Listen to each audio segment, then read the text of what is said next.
So ngayon, naglalakad tayo. Yan si Blue, kasama ko. Hi Blue.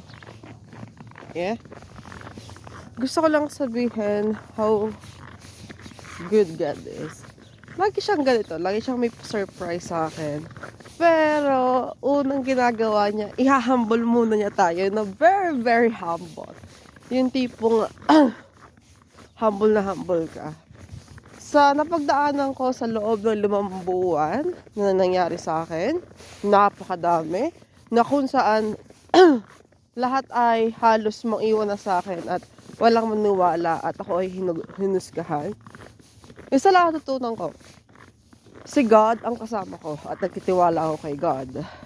Sabi ko nga, kapag may magandang mangyayari sa akin, sabihin ko kay God.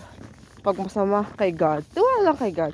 I mean, dumating ako sa punto na nung nakaraan naiyak ako, sabi ko, God, huwag niyo na akong bigyan ng hope kung ako naman ay paiiyakin niyo uli. Kasi ang hirap-hirap kaya yung tipong nag-move on ka sa mga sitwasyon tapos gano'n na uli, di ba?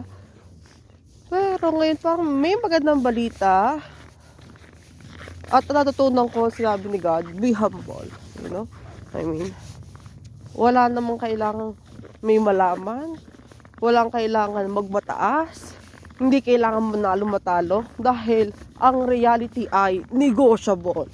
So, kung ikaw ay honest all the time, kung ikaw ay godly, paniniwala mo, I think everything will be good. Kung anong mangyari, in the end, yun pa rin yung end, you know?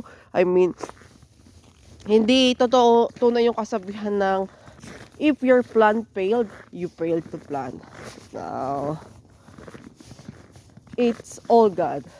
Whether you plan ahead or whether you have everything, in the end, God can twist it. So, magandang umaga sa lahat and thanks God.